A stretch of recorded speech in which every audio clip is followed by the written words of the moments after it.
Good evening, all. It's Friday night here in the hot and sweltering United Kingdom corner of the internet. As you can probably tell, my head is probably a bit shiny. I do apologize in advance. Iman's just decamping to the shed. I'm unfortunately up in my attic, which gets very, very warm or very cold in the winter.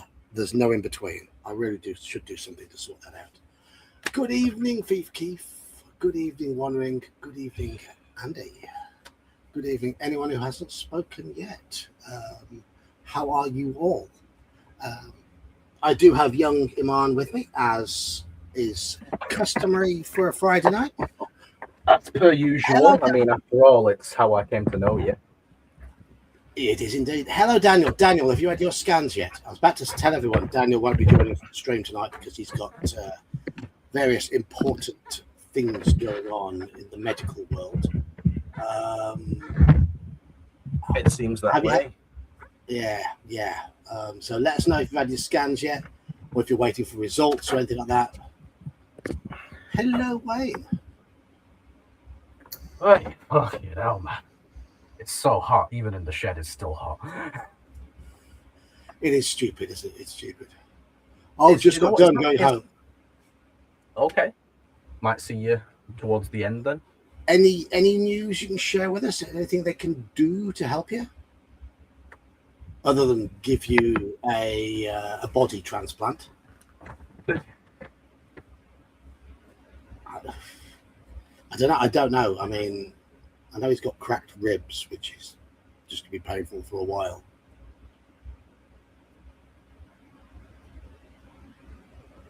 What is the line right. The line I draw.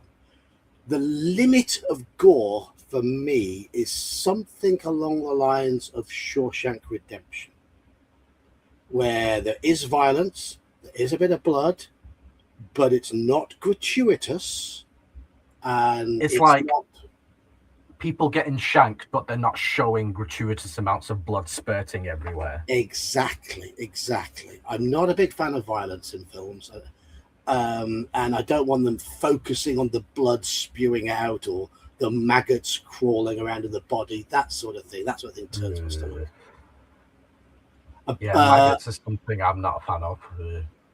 A bloody handprint is fine by me. A bloody nose, it depends how much blood you see and the context. Well, if someone like says something and the other person gets angry, punches them in the face, breaks their nose, and there's like a bit of blood trickling, I'm fine with that. Yeah, I'm fine with that. But if their nose is hanging off and blood is spurting like a big fountain, like in some of the MMA fights that we watched, yeah. There's some of those I've had to look away from. That Ilya Topuria Gaethje fight was crazy, man. Honestly. Yeah. Hello, Halakha. Pain meds, muscle relaxers that he won't take. Also 4 cracked vertebrae. Yeah. I've never watched The Deer Hunter. I know of one scene which I wouldn't like. Yeah, I'm okay if there's just a smear like the aftermath of the fight, but nothing gross. Yeah, that sort of thing. I'm fine with that. Basically, but like, if there's someone who's like actively bleeding out and dying, that's a big no. If blood is pumping out everywhere, it's a big no. If the camera's focusing in on it. If it's that makes sense. It's how the film deals with it more than anything. So off-screen violence and off-screen blood's not as bad as on-screen. Is that fair to say? Exactly. Yeah. Implied is fine. A few droplets here and there, just in passing, fine. But it's stuff that's gratuitous. You know, like your Saw and your Hostel type films. Sudden bloody scares and that sort of thing. I don't want those at all. Hokum is on my list, One Ring. I've heard good things about it, so it just came out very recently, that one, John. Not sure if it'd be your cup of tea, though. Yeah, Sudden bloody scares I don't like. Over focusing on wounds and I think and dragging out bloody scenes as well. I don't like. Yes, Hostel is Yeah. well and truly out of the question. Yeah, so you'd be all right with watching Get Out then, because that has very little blood and gore in it, and it's more of a psychological horror. You know, keeps you on the edge of your seat with tension and makes you think what's going on and that type of thing. Yeah. That sounds more like it's up your street. But to be honest, I don't particularly like horror films. Having said that, I don't particularly like being made to feel on edge by something that's happening. I don't mind a bit of minor peril, a bit of spookiness, a bit of atmosphere. I like, but I'm not a fan of jump scares, especially. I don't think anybody is, to be honest. Cheers, Dan. Oh, yeah, that's different because it's not a horror movie, Wayne. But yeah, I get what you mean. Yeah, in Deadpool and Wolverine, there is gratuitous violence and gore and blood. No, not for me. Not for me. Not for me at all. But it's not a horror film at all. It's like an action superhero type film. I'm not. Yeah, it's still no, not for me.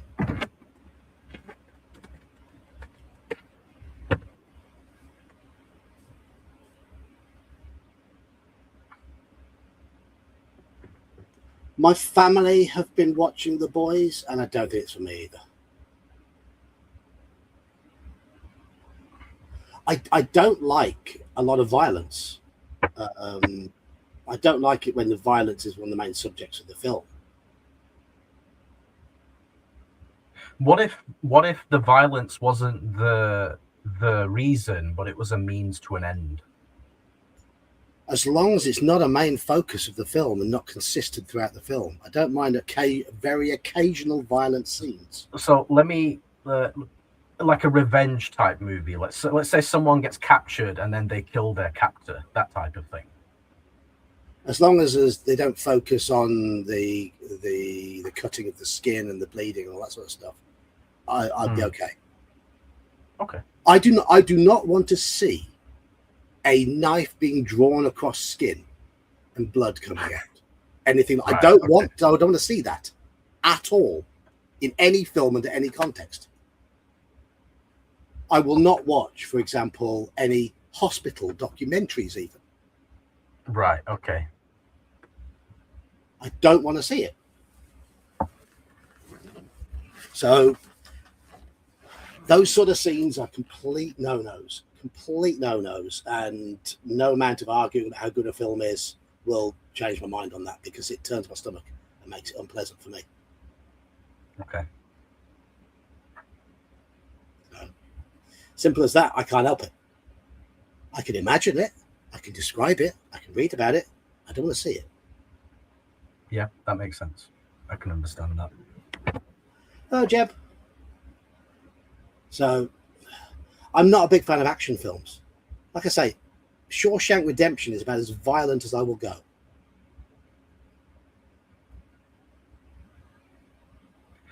I think it's because in Shawshank Redemption, the violence serves a purpose. It fits within the environment that everyone is in, prison. You know? Yes. But it wasn't over the top. It wasn't gratuitous. Yeah.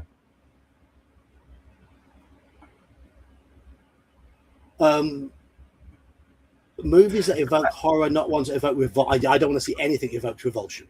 I'm not interested in being revolted. I think my personal definition of gratuitous is once the kill is confirmed, if they carry on after that. You know what I mean? Yeah. Stab someone once, twice, maybe just to confirm that they're dead, 3 times even, but not 17 times. That's too much.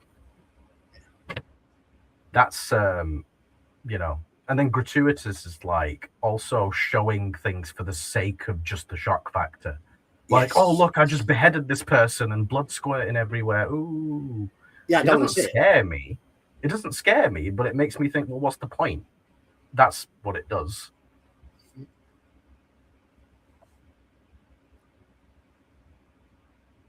I've been watching a lot of horror movies and horror comedies recently as well, Wandering. So I've also been thinking of recommendations for John. But yeah, Horror isn't really my genre for films. what's yours? Thriller, Fantasy. thrillers, comedies, mysteries. Thriller and horror have some overlap. Not a lot, Yes, they but do. some. Yes, they do. Yes, they do. I know.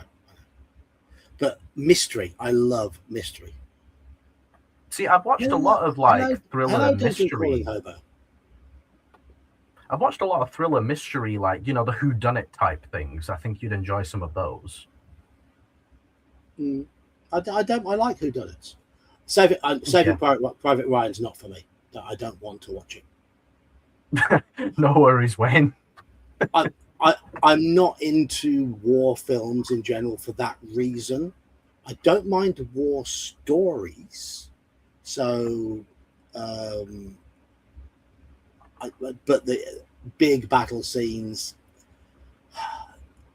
I've seen enough photographs of the aftermath of that sort of stuff to understand some idea of how horrible the horrors of it. But I don't want to watch it.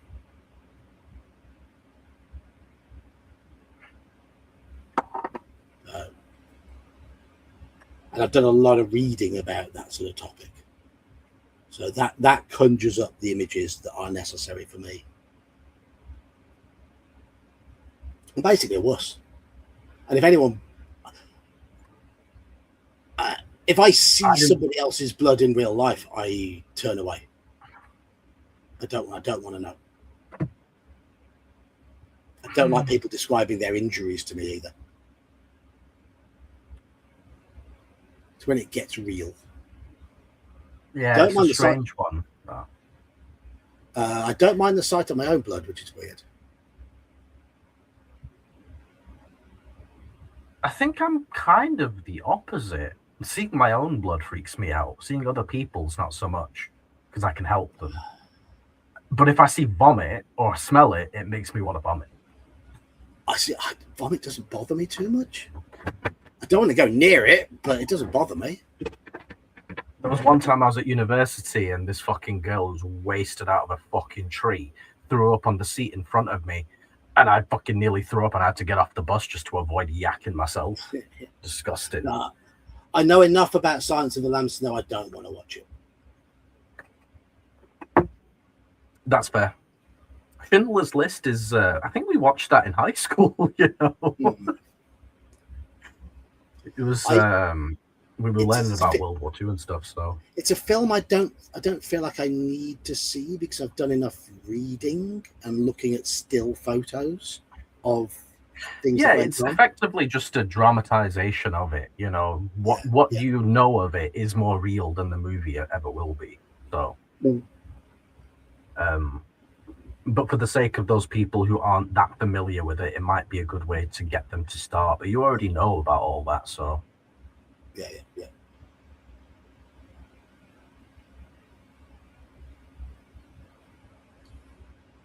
See, that's funny, right? Because I smoke, right? But I would never chew tobacco. Over here, chewing tobacco isn't a thing. It's not a thing, so. But I do see it sometimes in like the slightly earlier American movies where some guy pulls out a tin and grabs a little ball of tobacco and just fuck you.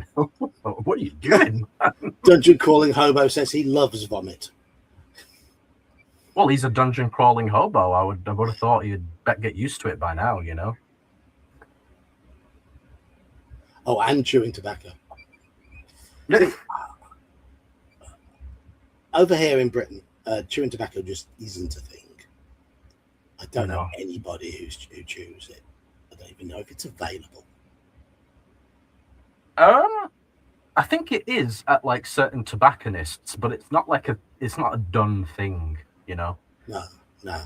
Because we always had things like pipes and the like, and then obviously we moved on to cigarettes and cigars and other things. So it's like we missed out the whole culture of like the Wild West in the spittoon thing, you know? Yeah, we did. We missed that. We missed that completely. Which is a good thing. Anyway, are we doing a book tonight? I don't know, are we? Didn't we die in Return to Firetop Mountain last time? I believe so. Looks like it. But we've rolled up a new character already. Yes, we have, haven't we? Yes, we have. Yes. We have 12 skill, 18 stamina, and 10 luck. Good-o. Good-o. So shall we do some Shall we? Yeah, I was a cigar smoker one ring. I switched to an e-cigarette in 2013, and I'm still an e-cigarette. Part of the reason for that is I've worked in a vape shop since 2018, so I got down so I was close to zero nicotine, and then now work in a vape shop. So Yeah, you're kind of surrounded by it. yeah. I need to know my products, so. Hey, well done, One Ring. Fair play to you, mate. Hopefully I'll get there soon. I don't want to at the moment. That's the thing, you have to want to. It might be because I'm able to get all my vaping stuff so cheap. I think part of it for me is the fact that, like, I don't want to be reliant on external substances forever, and I'm trying to get off cigarettes. But the issue is because I smoke tobacco in joints, I kind of can't because weed is so expensive if you don't mix it. Yeah. But apart from that, like, I vape mainly, and I have like 2, maybe 3 cigarettes a day when I used to have like 10, 15. So I know the vaping has helped me cut back on the cigarette smoking, which is good. What's that sound? Is that your leg? Oh, was there a tapping from me? It was a little squeaky sound or something. Yeah, I'm not sure. Right. Do you want me to? I've had fidgety leg today, but I have also got a fan and a dehumidifier on in here. Good. I've got the shed door open. You never normally see that. Unfortunately, this is the overall thing I normally wear. It's obviously far too warm to be wearing it. Yeah. Medicinal crack in the 90s. Ouch. Do you want me to read the background, or you just want me to get straight into it? Get straight into the book. All right. Leaving Anvil and its villagers behind, you set off east, deep in thought. Firetop Mountain is only a short distance from Anvil, but to go all the way to Yaztromo's tower first would mean losing many days' valuable time. How could Yaztromo help? Ever since he single-handedly defeated 8 ghoulish dark elves on the edge of Darkwood Forest, the place where he built his famous tower, his reputation has grown. Wise, good, powerful, philanthropic, and many other words were used to describe the great Yaztromo. Many sought his help against evil, and none were turned away. Suddenly, there's a shout from behind you. You spin around to see Moose running towards you. You notice that his sword is drawn, and there's a look of alarm on his face. Zagor will know of your plan unless we can catch the 2 trackers I saw running from Anvil a few minutes ago. They must have overheard us and are running back to inform Zagor. Quick, follow me. We must catch them, Moose says hurriedly, still panting. He runs off into the undergrowth, shouting at you to follow. If you wish to do so, turn to 341. If you'd rather continue along the path alone, turn to 161. So, follow Moose or go alone. There's our first choice. I don't remember what voices I give everyone, so let's just make it up as we go along. I was reading this one when I think you did read it at first, yeah. Yeah. What do you say? I'm going to say follow Moose. We did it last time. It didn't do us any harm. We did. Actually, it helped us, if you remember why. It did, I think. Yeah.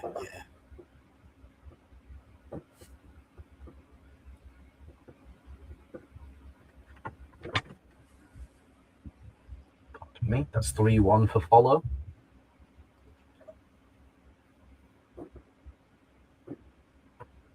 Yeah, if you want to vote for something, click on the voting thing.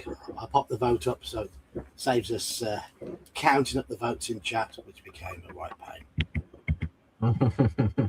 So people, I'd say type follow or alone, so that I could try and add it up, and people would type all sorts of different things. I'd lose track.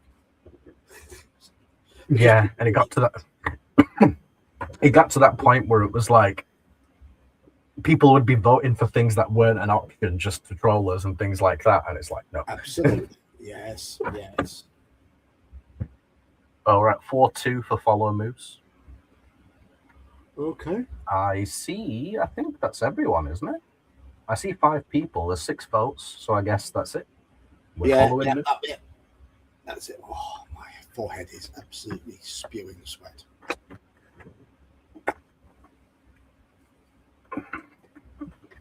Three, 4, 1. You run after Moose, keeping your head down to avoid the many outstretched branches.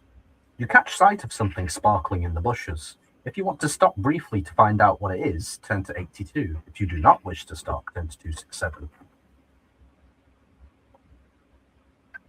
So, something shiny. Shall we stop to investigate, or shall we carry on? I can't remember if this was good or bad last time.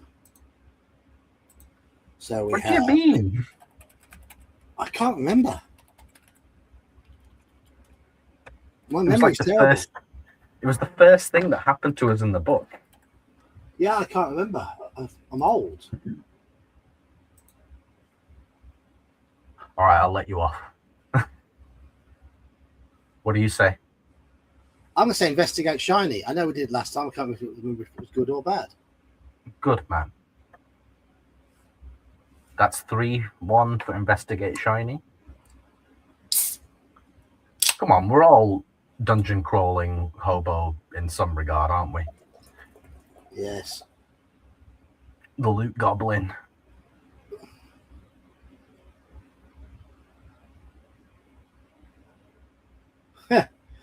Yes. 4-1. Ready to work. You know, I sometimes talk about Dark Souls. They had these items in the game which were rocks that you dropped on the ground, and when they broke, they played a voice line. Mm-hmm. I fucking wish there was a way to do that on these streams. If I knew a bit about all the streaming sort of widgets that you can upload or whatever, we could do that sort of thing. But I don't understand how they all work. I really don't. It's all right. We're investigating shiny, which is good because you find a round, polished shield half buried in the dirt. Take it if you wish and turn to 267. Yeah, we'll have the shield. So good. We've got the shield just like last time. Can't believe it did. Well, you'll remember shortly, I'm sure.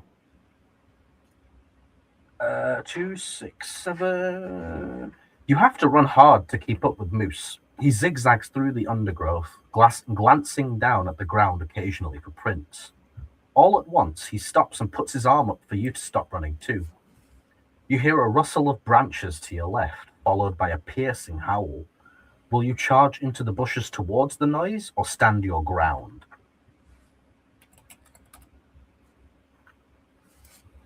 So charge into the bushes or stand your ground. I can see from the references that I wrote down what we did last time, but I'm not saying anything.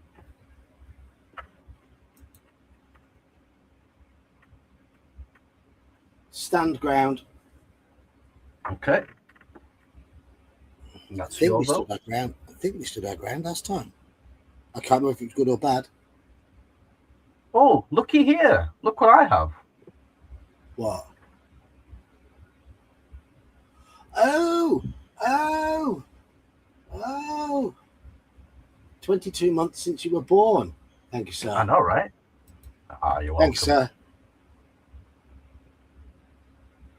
Happy to support a friend. Charles. No. What's that? 31 times 70p. £21, It's about £21, yeah. Not bad. of which YouTube's had about £7 or £8. Yeah. Takes 30%, doesn't it? Something like that, yep, yep. So, because you've got the cheapest membership, which is £1, Yeah. and YouTube takes 30% or it's 99p. yeah, it's the cheapest membership that YouTube allows. Okay, so we got 3-1 for Stand Ground at the moment. I'm seeing 8 people. Lurkers? Yeah, as far as I'm concerned, to go any more expensive than that, you need to be able to offer genuine perks. And at the moment, my work schedule is such that I'm struggling even to do a video on a Tuesday. Yeah. So my work schedule used to be, I didn't work Mondays and Tuesdays. So Monday, I'd probably do a script or something for a video, or just do the basic reading or whatever for a video. Tuesday, I'd make the video, and then I'd prepare for our Call of Cthulhu game in the evening. Wednesday, Right. Thursday, Friday, Saturday, I'd work. Most Sundays, I'd work. Then I'd have Monday, Tuesday off. Now, I work Mondays. So, Yeah, you do, don't you? So Tuesdays has become a day for trying to sleeping in, relaxing a bit, catching up, because I have every Sunday off now. Right. And I spend my Sundays getting my quiz stuff ready. So it's become difficult for me to. Yeah, and you spend your find the Tuesday energy. preparing to deal with us, so. Yeah. I'll spend 3 or 4 hours in the afternoon reading through Call of Cthulhu, and I haven't got the energy before that to start making videos and stuff. Whereas before I had the Monday and Tuesday off, so I'd be up raring to go on a Tuesday. But hey ho. Hey, I mean, I think for £1 a month, to be able to use the John, the Iman, and the Dan emojis, that's good enough for me. Yeah, I mean, for a pound a month, a pound a month is just saying cheers for doing what little you do. We don't expect anything more. You say little, to you it might be a little, but I'm sure to all the regular viewers it's a lot. So I do have things in the pipeline. I do have things I want to work on. It's just finding the energy at the moment. I'm still waiting for the not that I drink, but I'm still waiting for the drinking quest. Sean's got to sort that out. And I mean, the issues with me working Mondays, it's particularly tiring for me. Is I host a quiz on a Sunday night, so I work for roughly 3:30, 4 o'clock till midnight on a Sunday. Then I'm up and in work for 9 o'clock the next morning. So, but even though I don't work a full day on a Monday, when I get home at sort of 2:30, 3 o'clock, I'm knackered. Yeah, I can understand. Sort of miss having that problem. Yeah. Right, no one else has voted, and it's 3-1 for Stand Ground, so we're standing our ground. Okay. Get your which votes is good. in. A dagger flies out of the bushes straight at you. If you're holding a shield, turn to 49. There we go. Which you can probably imagine. Reacting swiftly, you fling your shield up to block the steel dagger, which clatters off the shield and falls harmlessly to the ground. You pick it up, then charge into the bushes, brandishing your sword. 10 to 72. So we have we've got one dagger. That's not it. That's not it. Here we go. Got a bit of aardvark as well. You leap into the bushes, your sword cutting through the air. To your right is Moose, and in front of you are the 2 servants of Zagor. They crouch, daggers drawn, and growl, foamy spittle dripping from their dog-like jaws. Half dark elf and half goblin, trackers are perfect hunters and messengers. Always armed with a crossbelt of throwing daggers across their chest, they will not usually fight openly unless cornered. Suddenly, they throw their daggers at you and Moose and draw their short swords. but you are ready and duck below the flying dagger. Wasting not a second more, you charge towards the nearest tracker. There they are. Yes. So, same fight as last time. Skill 7, stamina 6, John. So I can roll for us. You can roll for them, and we're at a 5 advantage. Well, okay. They've lost the first round. Yeah. Do you want to roll for them again? Yeah. See if they can beat us. Okay, I have to roll. Doof, doof. Five to tie, six to 5 tie. That's a win. And then go on. That's a win. Beating it. Deads. If you win, turn to 306. 306. You pull your sword free from the tracker's chest, and looking round, see that Moose has also been victorious, despite a deep gash in his left arm. A search of the trackers' bodies reveals 6 gold pieces, each stamped with the letter Z. Not Z, Z. You agree to keep 3 each, and you also take 2 steel daggers. So that means we've got 3 GP Z and 3 daggers. Okay.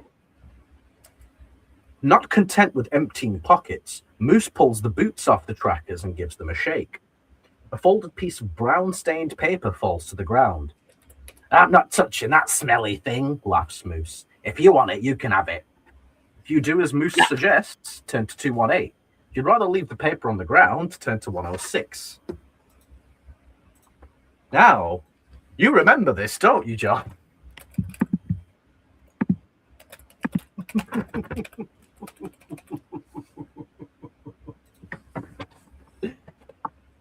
I'm totally not giving anything away by laughing. No.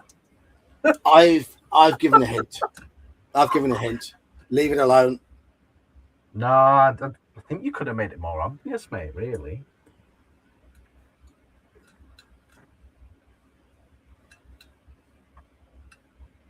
God, I hope we learn from our mistakes this time. Right, it's 2-1 for leave. What? No, there is absolutely an extra eye in there, Halakar. Don't even start with me, brother.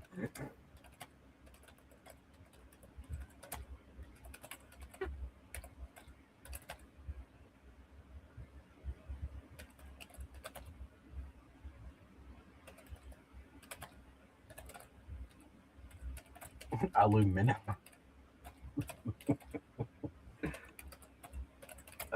That's 3-1 for leave it alone. Good.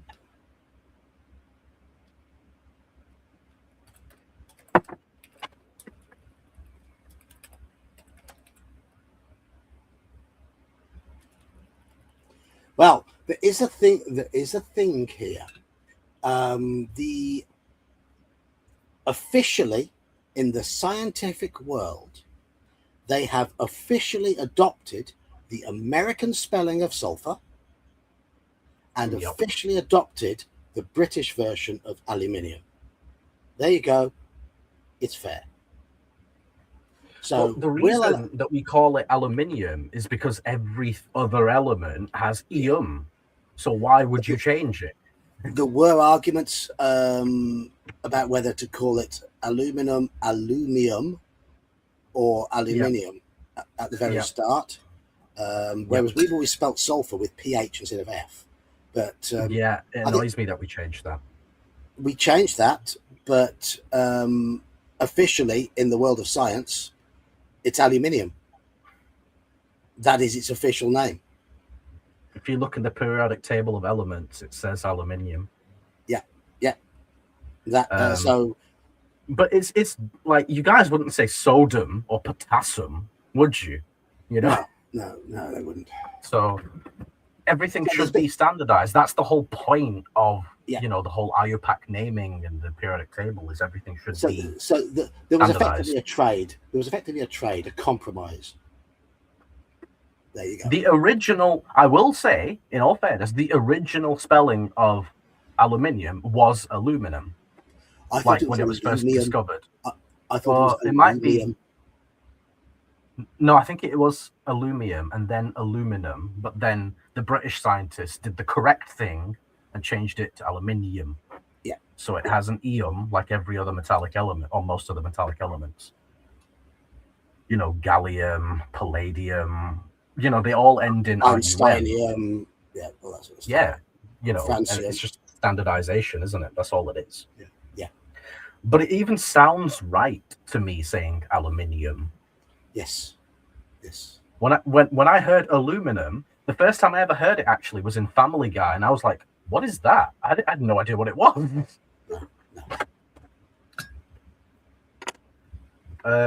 So sorry. No, I'm pretty sure. Wasn't it discovered by a Scot? Was it? Don't know. Is it one of the ones that made We're one at of the 3-1 for Leave It Alone, so we're leaving it alone. Thank fuck. Who isolated and named aluminium? British chemist Sir Humphrey Davy. There you go. He proposed the name aluminum, and then 5 years later changed it to aluminum. And then after that happened, the British scientists pushed for it to be aluminium to match the ium of the others. Okay, so it says British, but you know, that could be English, Scottish, or Welsh. he was or Scottish. Irish. I'm sure Humphrey Davy was Scottish. But yeah, it says in 1990, the IUPAC, the International Union of Pure and Applied Chemistry, which is the naming convention place, accepted aluminium as the international standard. Yeah. Just saying. So in my lifetime, abso-fucking-lutely, it's always been aluminium. Anyway, yeah, so we're leaving the paper alone, thank fuck. Turn to 106. Good. Those of you who weren't here 2 streams ago, we picked up the piece of paper and whatever we read on it made us lose 2 skill points permanently. Yes. So don't want that piece of paper. Glad we're avoiding that. And I get to read something new. And you walk back to the path with Moose. No, too late. No one's getting the paper now. You walk back to the path with Moose, deep in discussion about Zagor. Mission accomplished anyway, Moose says cheerfully. At least Zagor doesn't know you're coming. Eventually, you shake hands and say goodbye. Moose sets off on the return journey to Anvil, while you follow the path in the opposite direction. Turn to 161. Okay. I think we've started correctly. I think that is the correct route for starting. Seems to be. Oh, here's our best friend again. Oh. By midday, the sun overhead is shining brightly, and it is uncomfortably hot. Oh, gosh. Sounds like today. Yep. As you walk along the dusty path, you hear the sound of someone whistling. Then in the distance, you see an old man leading a donkey. 2 large wicker baskets piled high with mushrooms are strapped to the donkey's back. As you approach the man, he comes to a halt, and standing boldly in front of his donkey with his arms folded across his chest, he says, "I'm Dungeep Dan, the mushroom man. I'd rather be a poet than a man who has to hoe it." He smiles and bows, as if waiting for applause. If you want to talk with Dan, turn to 286. If you'd rather ignore him and keep on walking, turn to 237. Do we want to interact with Dungeep Dan, the mushroom man? Or do we want to move on? He's not here yet on the stream. I know. It's a shame.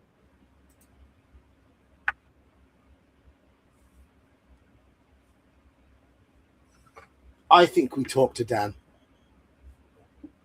He's had a bad day. He needs someone to talk to.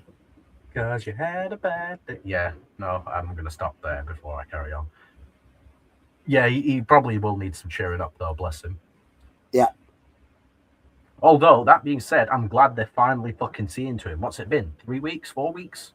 The problem is they've just given him the same stuff they were giving him before, and he won't take them. Yeah, because I'm not going to carry on.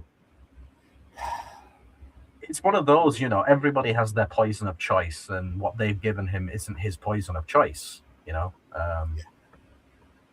so, as it were. I'm just going to stick the kettle on. I'll be back in a second. Make my last coffee of the day.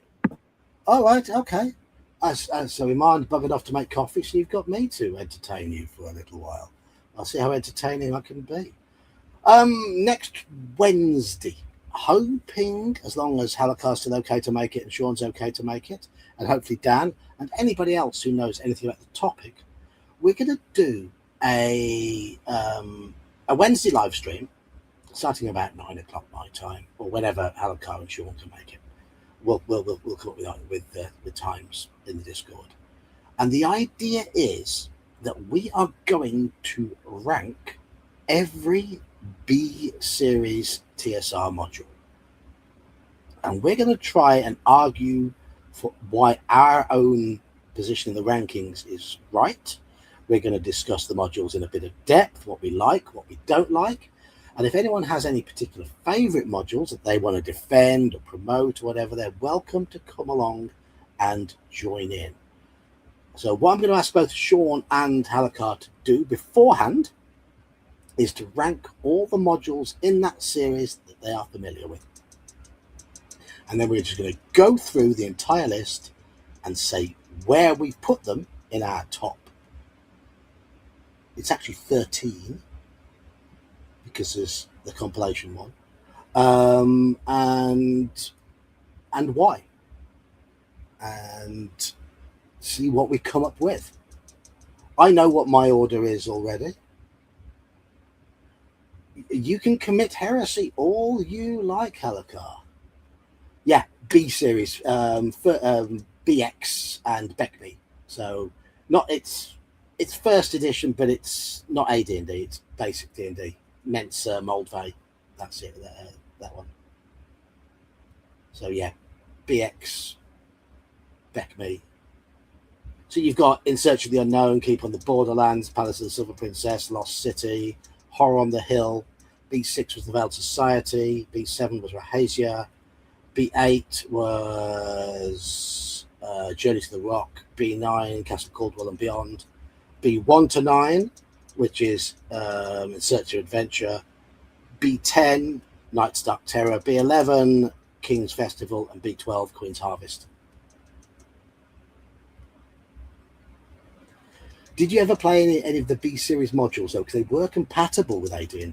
That's the thing. If you ever played Keep on the Borderlands or Lost City, any of those, it's very, very easy to run them with AD&D rules.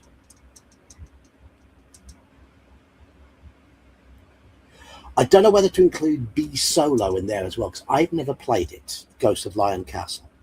I've never played it. But then I've never played B7, B8 or B9, but I've read bits of them. I've read enough to have an opinion of them.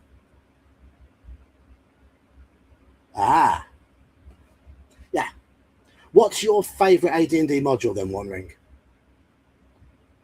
Of all the AD&D first edition modules that you've read, which one do you like the best and why? So I've made my opinions public. That's what the channel's based on, me talking shite. Halakar, you troll. Halakar, you troll. Naughty Halakar. Slap Halakar on the wrist.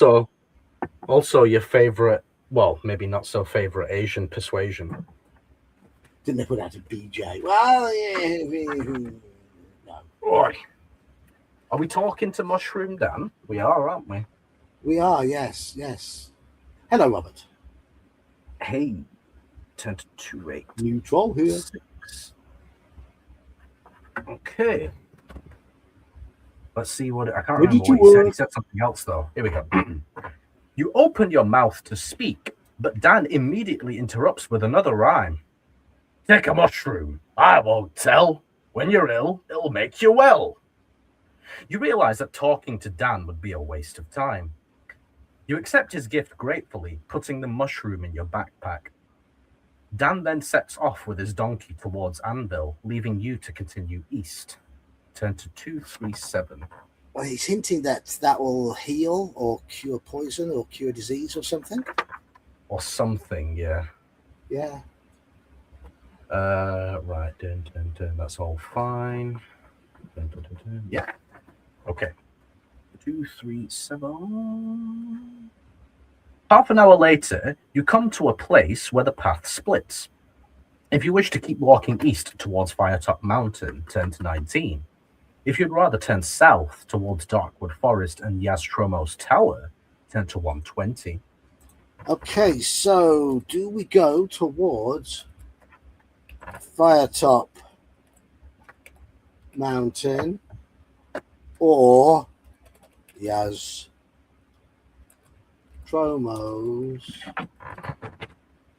Tower? These are your choices.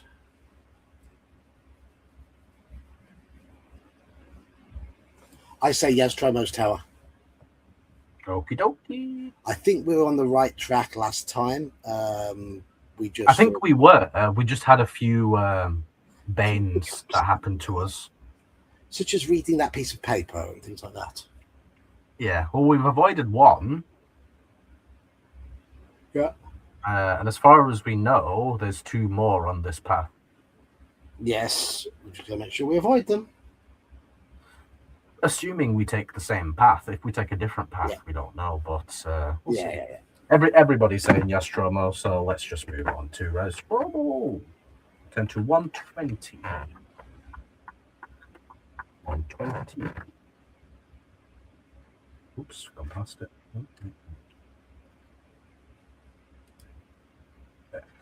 An hour or so later, you hear a cry for help coming from a wood in the middle of the scrubland to your right.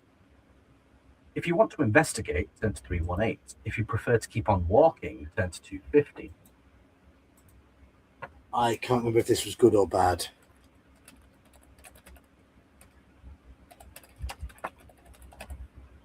Do you want me to capitalize either of these? To hint. What I will say is, based on the references that I've written down before, it doesn't look like anything bad happens if we do. Okay. I don't know what happens if we don't. Then I will say investigate. Okay. Well, in fact, no, the not investigate just moves us on. So. Okay. There is something, but I don't know what it is. I had all sorts of ideas of converting things into D&D modules, but being... well, investigate one. Carry on. Being of the not concentrating on one thing for very long type, especially when I was that age, I would start and not finish. Oh, got some more aardvark. Oh, of course I remember this. Well, it was 5 for 6 for investigate, and there's 9 people, so that's majority. So you soon come upon a man. Oh, sorry, go on. No, you're right. No, you go on. No, it's a long one. Carry on. Okay, I will say One Ring. The official Conan AD&D modules are among my least favorite. I don't have a single good word to say about any of them. Interesting. You soon come upon a man who is lying, stripped to the waist and staked out on the ground. I don't think it should put a comma there after the word lying, because it makes it sound like he's lying, like telling a lie. Anyway, yeah. Whatever. You soon come upon a man who is lying stripped to the waist and staked out on the ground. Somebody has spread honey over his chest and face, and he's being stung by hundreds of red ants that are crawling all over him. You hasten to cut him free, and then roll him in the dirt to get the ants off him. Although he is in great pain from the angry red bite marks that cover his body, he is not in mortal danger. Bandits ambushed me while I was riding along path. Before taking off with my horse, they decided to make me pay for killing their leader in fight. Thanks to you, their plans failed. Here, take this as a reward, stranger. It's a ring of invisibility. I suppose I should have used it to hide from bandits. Yes, but it's a very old ring, and it only has one more charge left. Off you go now. Don't worry about me. As soon as my horse is left alone for even a second by those infernal bandits, he'll come galloping back to me. After making sure the man is fit enough to be left on his own, you head south along the path. Head to 250. Now we've got a ring of invisibility. I'm running that tomorrow night in our OSE game. They're quite well into it. The fortress in there has beaten off the party twice now. We'll have to see how they. Whoa! He's beaten them off, has he? Yeah. Sorry. Yeah. Twice. They are suckers. Oh my god. Punishment. Yes. The rest of the day passes without incident, and as the light starts to fade, you begin to think about finding a place to sleep for the night. You know the dwarf village of Stonebridge is not far away, although you do wonder whether you will be able to reach it before nightfall.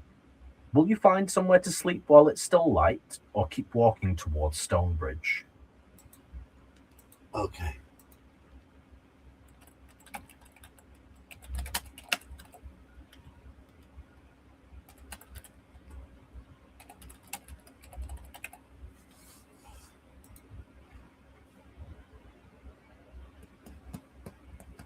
There was a Red Sonja module, which is known for being very, very bad.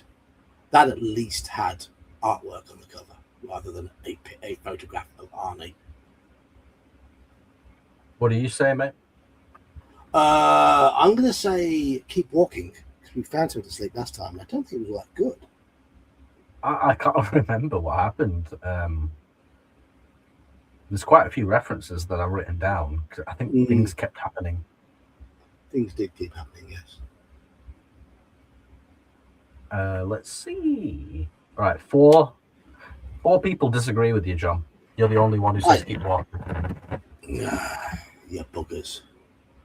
You're being mercurious. That's oh no, yep, still 5. You buggers. Oh no, it's 6, yeah, but still 5-1 against you, so they're being buggers. Oh, 6-1 against you. Right, I guess we're finding somewhere to sleep. When I did a massive voting poll on a Facebook page in about 2019-ish, Red Sonja RS1 came, I'm not sure whether it came last but 1, last but 2, but out of 90 odd modules, it was right down the bottom. Right down the bottom. Even beaten by most of the Dragonlance modules and the Forest Oracle.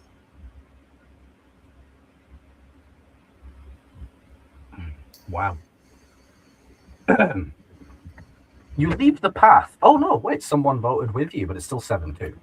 Thank you, whoever backed up my wise choice. I don't know. We didn't do that. We left the path last time to find something to sleep. You leave the path and wander into the undergrowth. Eventually, you come across the ruin of a wooden hut, which looks as if it was burnt down years ago. Ivy covers what's left of the walls and floor, and the people who once lived here have long since moved on. You decide to poke around the floor of the hut with your sword. After several stabs into the ivy, you hear a dull clunk as your sword makes contact with something metallic. You cut away the ivy and uncover an iron ring which is attached to a trapdoor. Lifting it up makes a loud creaking noise, and as you peer into the gloom, you hear insects and small creatures fluttering and scurrying below. On the top step of the stairs leading down, you see a candle and a flint.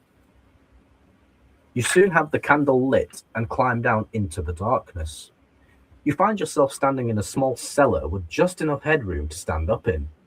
Cobwebs are everywhere. There are 2 clay pots on a shelf, and a wooden box lies under a rickety old table. Despite the profusion of insect life and small rodents, it seems to be a safe enough place in which to spend the night. Will you go to sleep, examine the clay pots, examine the wooden box, or find somewhere else to sleep?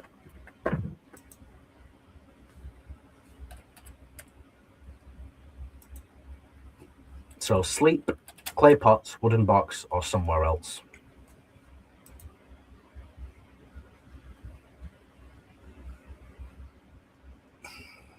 Again, I don't remember. I remember something bad. I'm sure something bad happened here. I can't remember where it was from. What are you thinking? Box. Box.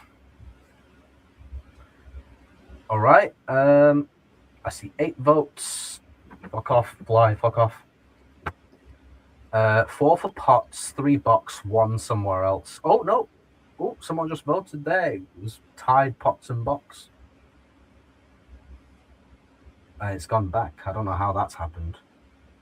Pots and box. There we go. Box. 4 for pots, 4 for box, Cat in the 1 for hat. somewhere else. Sam, I am green eggs and ham.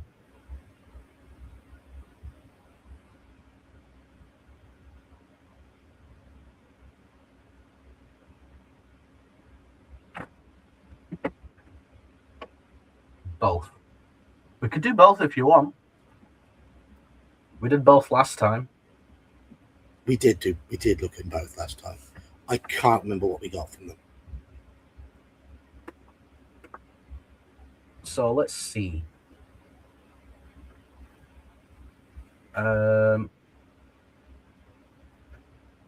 Okay, so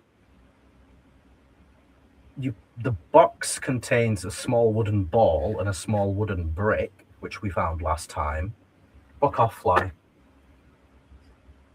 The clay pots have an iron key with the number 142 stamped on it, which we also had last time. So we could just do both of those if you want.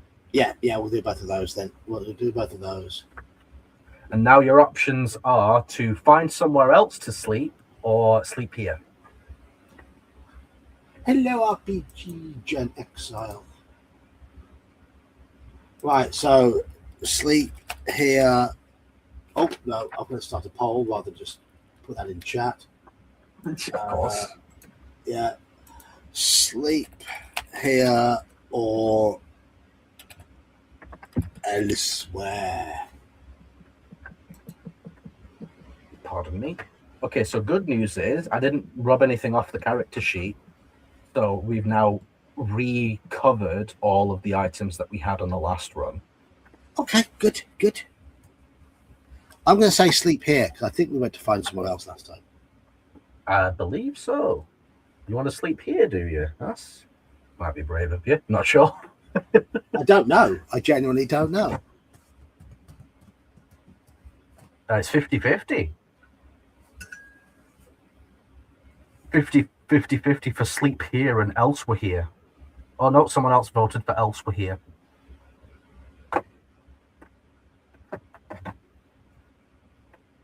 And somebody else also. So it's 5 elsewhere, 3 sleep here. Quick question to people. Do any of you know of a older teenage girl or young woman who is capable of catching a ball? Even slightly. If so, let us know. Because my daughter's football team currently don't have a goalkeeper. And the goalkeeper who had a trial on Wednesday was fucking abysmal.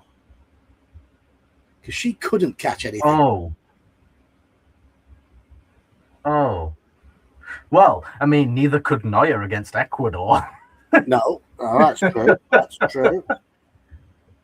Bless him. You know what? He's still one of the best goalkeepers in the world, but you could just see he just lost that half a yard of speed, and that's what made the difference. Thank you, Mercurius. Midnight Green. Hey, Merc. How you doing? Fella? No, Halakar. I'm sure you're allowed to. I'm sure he said it that way on purpose. The rest of the team are looking really good. They had a new girl try out on Wednesday, a young Asian girl, and she was fabulous. Really, really good. I've not seen a girl of her age be so confident with the ball and have such a good shot on her. She was great. What position? Don't know what position she's playing yet. She has played for another team before, but not at the same sort of level. She was really good. So it looks like we're finding somewhere else. It's 5-3. So that takes us to 180, which is here. Oh, mother. I don't know. I used that last week, One Ring.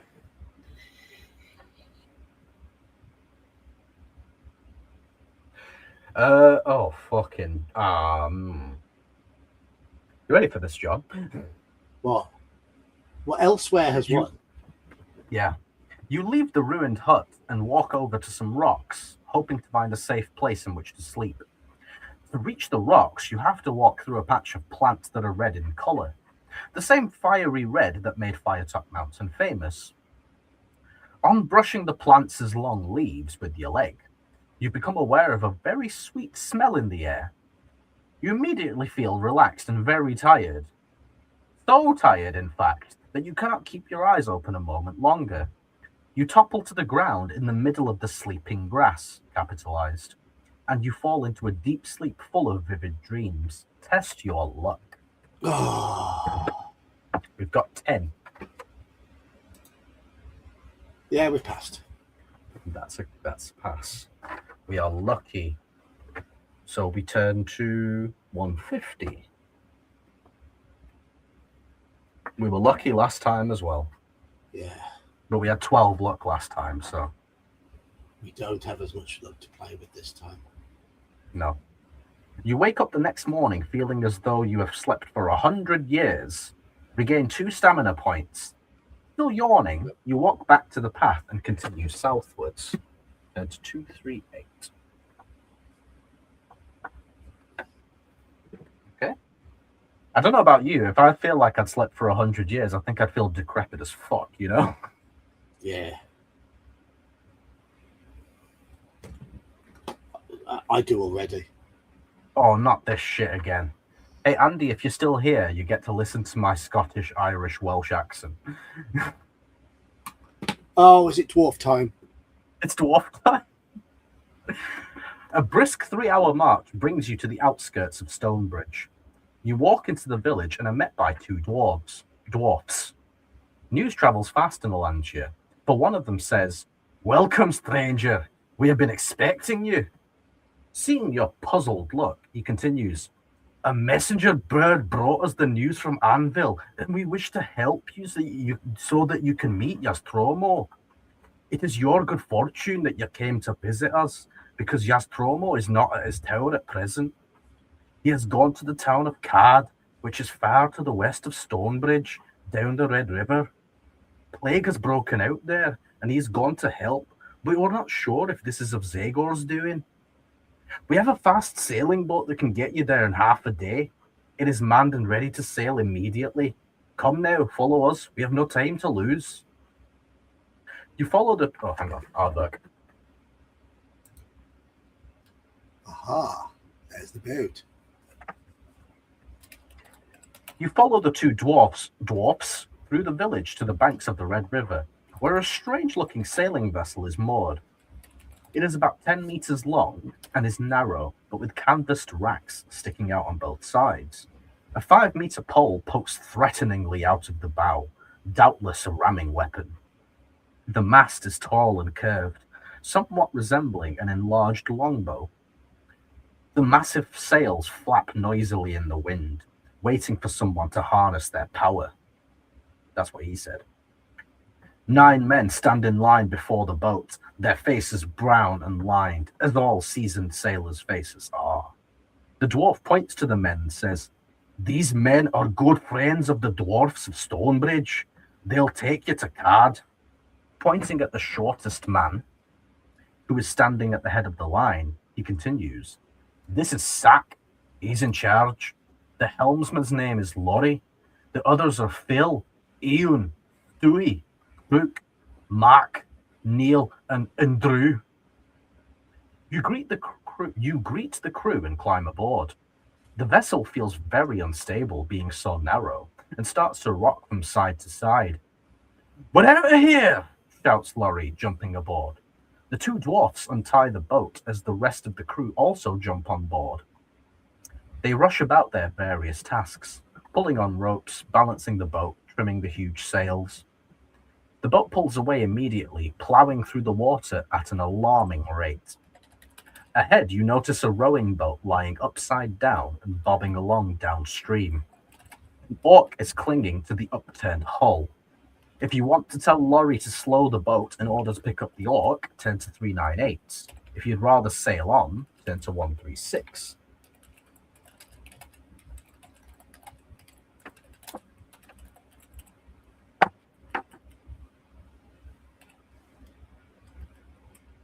Dwarf speak is Spanish with the Mexican cadence.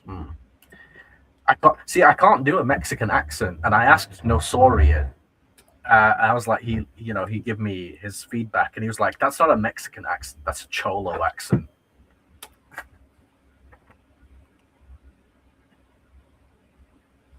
So, what are the options again? Sorry. So the options are to tell Laurie about the orc on the upturned hull, or sail on. I will say, last time we chose to tell about the orc, and it wasn't a good idea.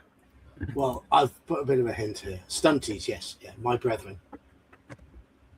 Yeah, sail on, ignore the orc. Sail away, sail away, sail away.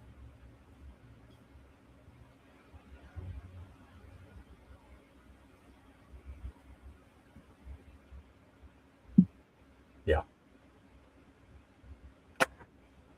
Got you, bastard. Sail on it is. Oh no, there's 13 people I have to wait now. 14? I definitely have to wait now. Hello, everybody.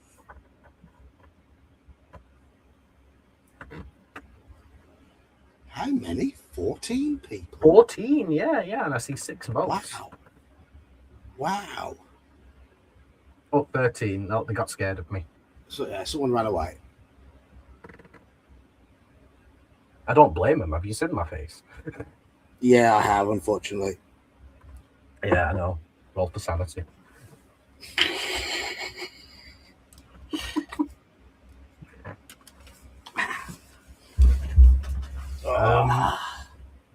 Right, we're sailing on. Well Unless we done, get any John. late folks that all do orc, but I very much doubt it's going to happen. So, orc is a trap. It's if you would rather sail on, turn to 136, which I have not written down before. So this is a new path. It's a new path. Good, because we screwed that up last time. Big start. I mean, yeah. Oh, interesting. As your boat speeds by the orc, he snarls and hurls a throwing axe at it. Roll 2 dice. Okay. Oh, double 6. If the total rolled is between 2 and 9, turn to 112. If it's 10 or more, turn to 188. I have a feeling this isn't going to be good. Yeah. Turn to 188. Oh no, that's good. The axe sails over the boat, missing all on board. The crew jeer at the orc, shaking their fists angrily. Soon the orc is left far behind as you speed on through the green landscape. Test your luck. Oh. Got 9. We're okay. That's a pass. Oh, that sounds good. I mean, yeah, henchmen and squires are there to be used, and why not? I mean, I'm fully in favour of players having a folder of characters, a supply of henchmen and NPCs that they are able to run if they choose. It gives them all sorts of freedom to make the world their own. Can you hear those fireworks? Yes, just.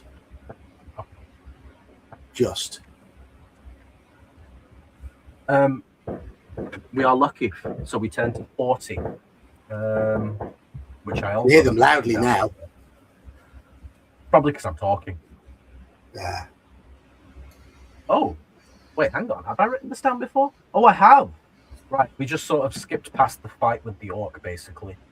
Good. A white dove circles, then lands on the deck, and you notice that a small pouch is attached to its leg. The bird appears to be unconcerned as you untie the pouch from its leg. Inside, you find a message from Moose. Zagor has sent a doppelganger, a ghost-like imposter of Yastromo, to trap you when you reach Card. But as you know, doppelgangers always have green eyes, and Yastromo's eyes are blue. Beware. Wondering how Zagor has found out about your mission, you throw the message into the river. The dove flies off as the boat continues its rapid journey downstream. 10 to 11. Oh, yeah! Cheers, Halakar! Yeah. Let's go! It should. I mean, my list of NPCs I use on a Saturday has got. They hired Charala last week, which is an anagram of Halakar.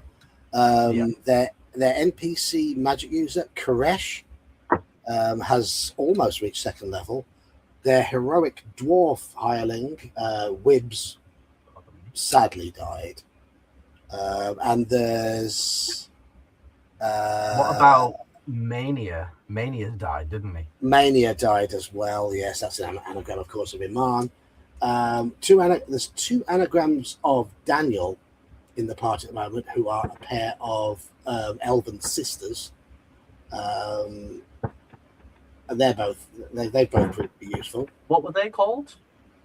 I don't have my sheet with those on to hand at the moment. Oh yeah, one was called The Alien. It's in like D apostrophe alien. Yeah, and the other one was Elinda. Yeah.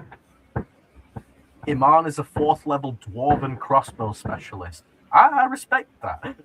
Manfred is a -1 level cavalier squire. Hey. Oh, that's right. I remember. Yeah. So we fought the orc, and then basically they jumped us and killed a bunch of crew members, didn't they? Yeah. Because I'm reading this, and I remember now. It says, as the morning wears on, dark clouds appear overhead, and the wind quickly picks up. The unstable boat is caught by a sudden gust and tilts disconcertingly over to one side. If the crew consists of 5 or fewer members, including yourself, 10 to 54, which is what we did last time because we died. Yeah. Some of them died. If there are more than 5 crew left on board, which there is, 10 to 3, 1, 2. This is new. Oh, this is long. The crew react by easing the sails and balancing the boat quickly and without undue effort, their long experience making the task look easy. Nice, Alaka.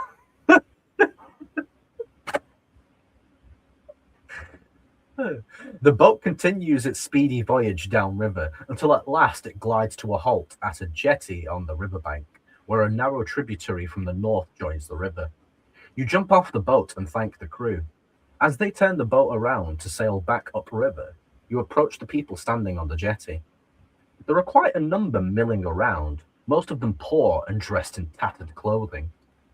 They are carrying small bundles and sacks, and all appear sad and downcast.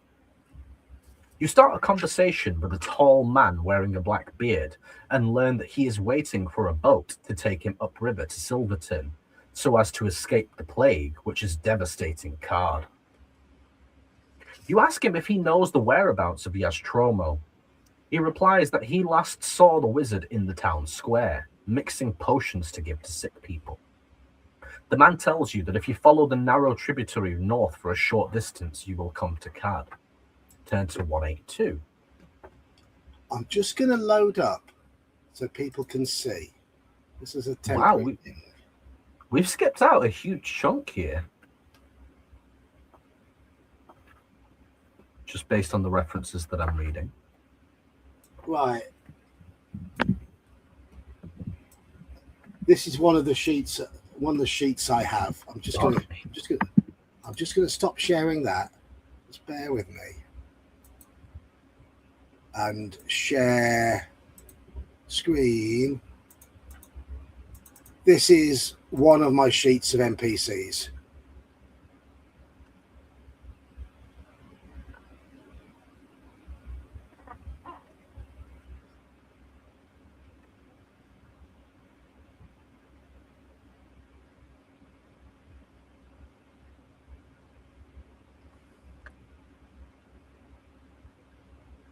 Martin wants to know, when your streak's starting back up, have you still got internet issues? I think so, yeah. Hey, Martin. Oh. Yeah, I still need to test all that internet stuff. You're on another page, Jeb. I've actually got 3 pages of them. What's going on here? We're reading this book, or I'm reading this book. We're reading a book. Oh boy, where the fuck's the title?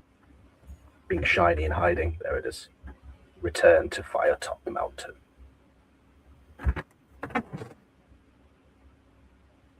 Yeah, we've skipped out a huge section of book, which I believe all of that stuff was bad anyway, so probably for the better. You soon arrive at the outskirts of the town, and all about you, you sense an atmosphere of despair. The occasional person you meet looks either ill or scared, and there is a slight whiff of decay in the air.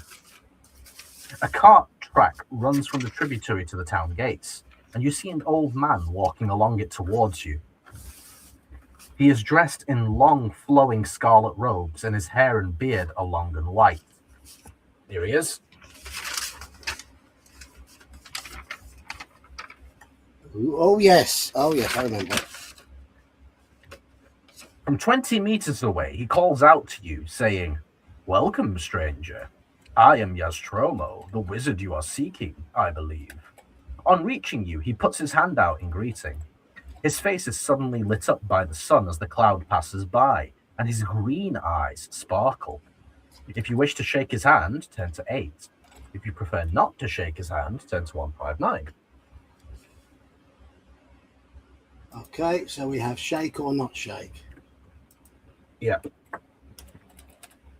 And remember what the note said about doppelgangers?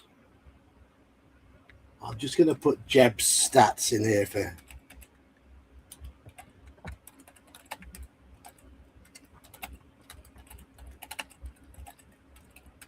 I'm assuming you're going for not shake.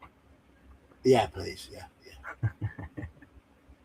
Jeb is actually a fairly strong character. Got decent stats.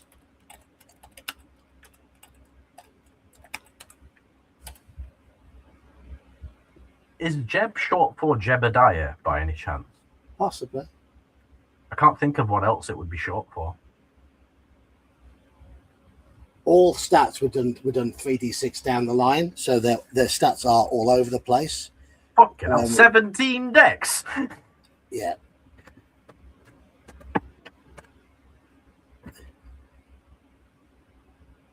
Well, you should see, I mean, Silky, the halfling, which is an anagram of Kelsey, has a wisdom of 3 and an 18 dex. Jubal Jeremiah Rainbow.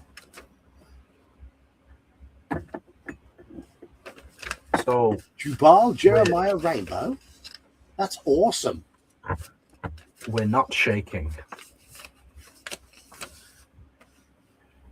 159, which is the last reference I wrote down last week before we died. You remember why, John? Because we died. Because we're in a fight with a doppelganger. And do you remember what he does? Oh, yeah. But he battered us. You sense danger. Yeah, because we were losing 6 fucking skill. That's why. Yeah. You sense danger. Something is not as it should be. The old man is being too friendly, not the way grumpy old Yastromo behaves at all. Grumpy old slam. Suddenly, you have it. His eyes are green, whereas Yastromo's eyes are blue. The imposter in front of you must be a doppelganger, a ghost-like assassin sent to slay you. You must pierce its ethereal heart with your sword before its flesh touches yours, or you will be doomed to immaterial existence in the Twilight world. To resolve this combat, roll dice as normal, but do not deduct stamina points. The winner of an attack round rolls both dice again. If a double is rolled, then either the doppelganger's heart is pierced or it touches your flesh, depending on who won. Doppelganger, skill 9, stamina 0. Nice one, Halakar. So we've got a... Thank you. Cheers, Hal. See you soon, mate. Yeah, I can imagine if with a name like that, Jeb. I mean, yeah, I think that name is cool. But if I was a 12 or 13-year-old and some kid came to the school with that name, you'd have the piss ripped out of you. yeah, it's one of those things. I mean, it's one of those things. It's like an NFL player name. Yeah. Right, John, we're at a 3-point advantage. We got skill 12. It's got skill 9. So let's see what go on. I'll roll for us. You roll for it. Beat a 15. It's 15 as well. Okay. Yeah. But yeah, kids.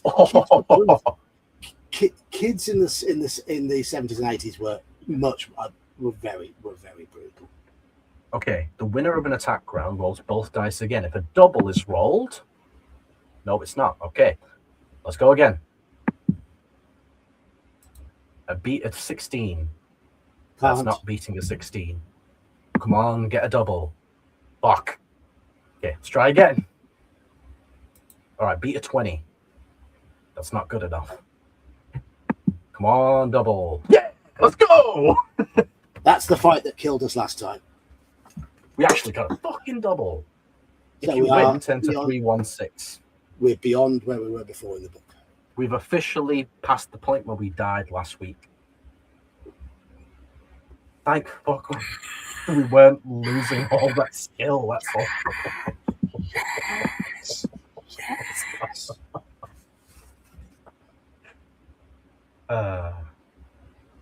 The doppelganger screams, then disintegrates and drifts away like smoke on the wind. Smoke on the water, I wanted to say, really.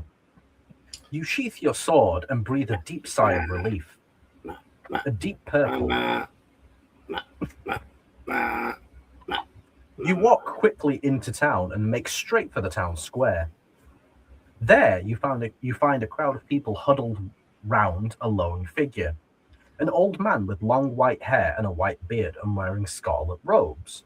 Yastromo! You call out his name and are able to hear his stern reply above the noise of the crowd. Who in the world wants me now at a time like this? You are so reassured by his grumpy tone that it almost brings a smile to your face. Except for the fact that he is surrounded by very sick townsfolk.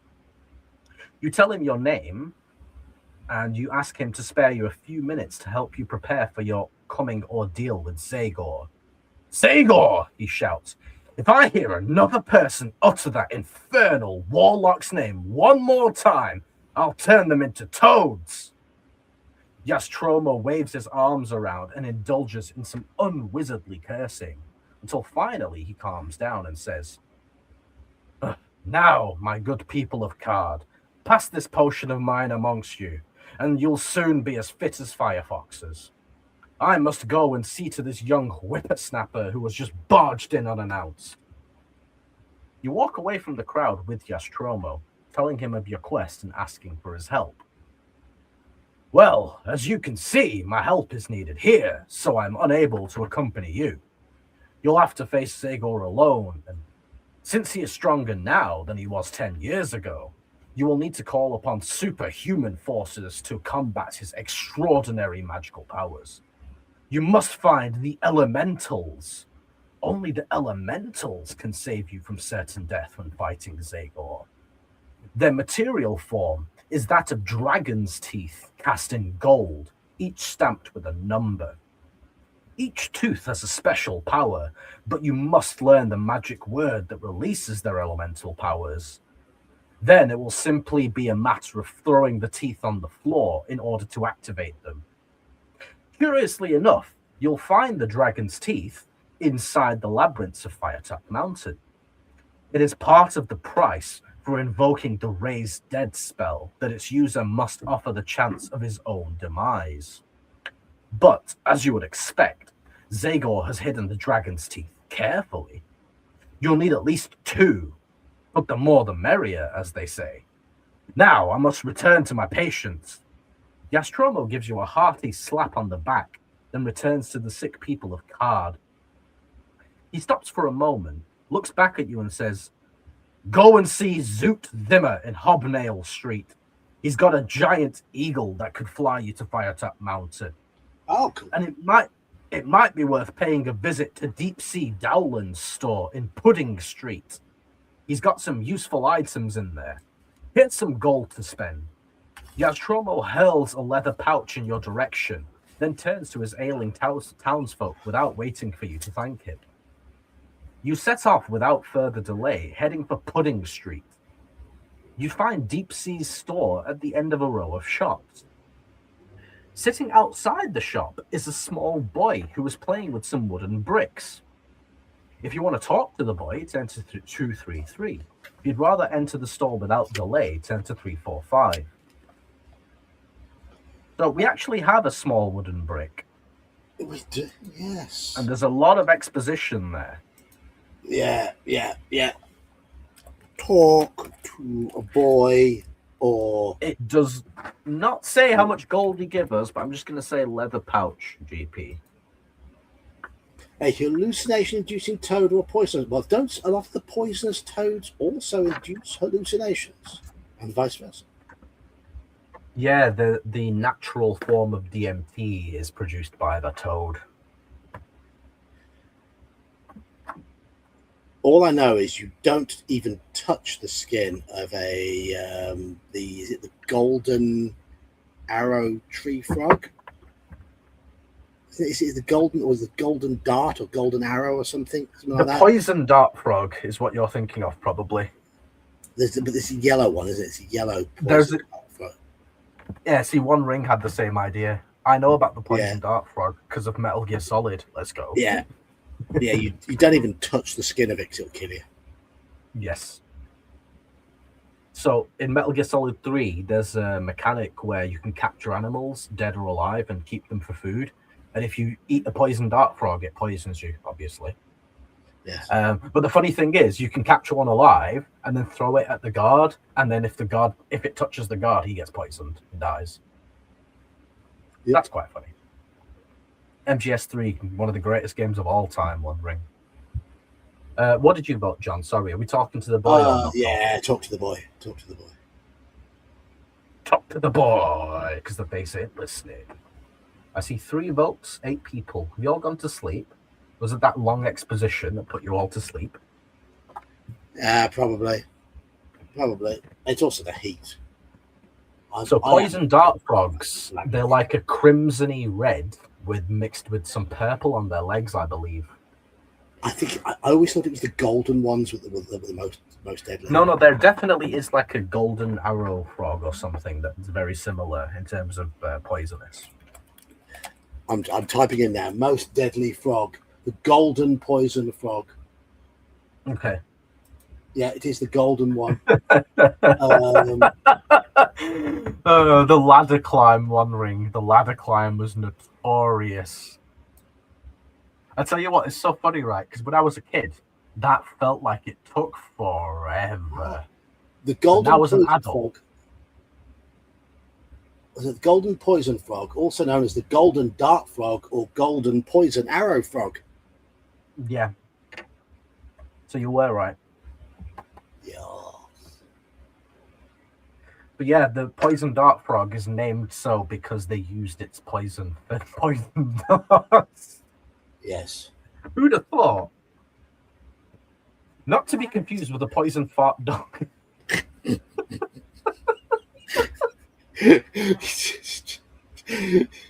Yes, they can be. Is that not all of them? Yeah, yes. Right, we're talking to the boy so far. I see 9 people. I don't see 3 votes. So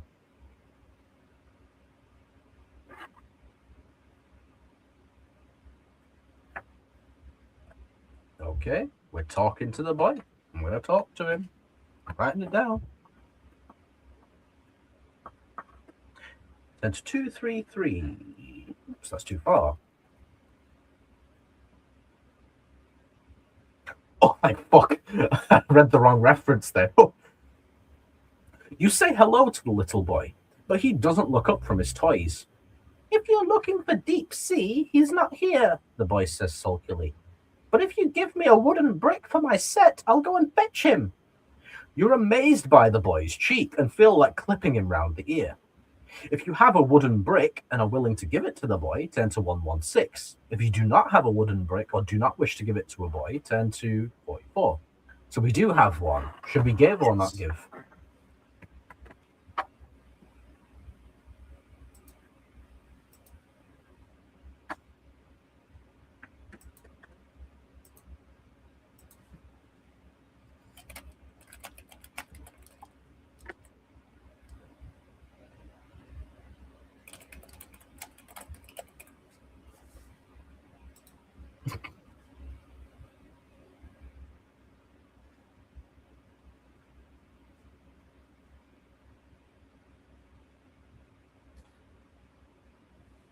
I say be nice and give. Pardon me. Okie dokie. That's 3 votes, and that's 3 for being nice.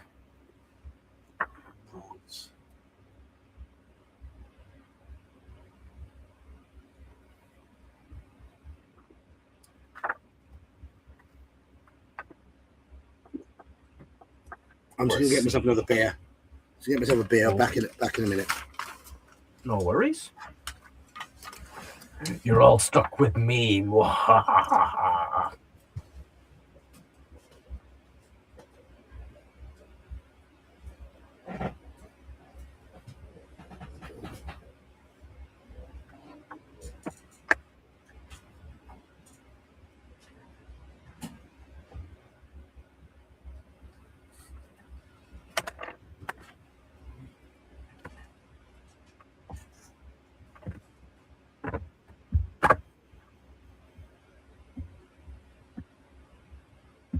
Fucking being invaded by flies. Oh, good.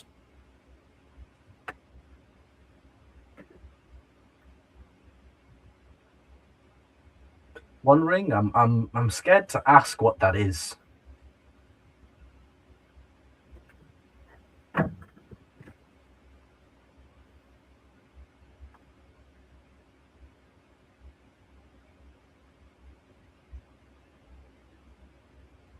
This coil is burnt, definitely.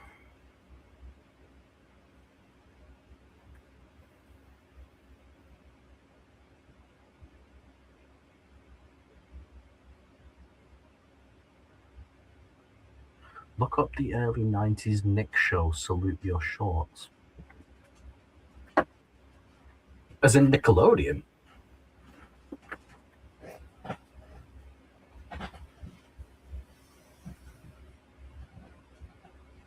$1991. Okay.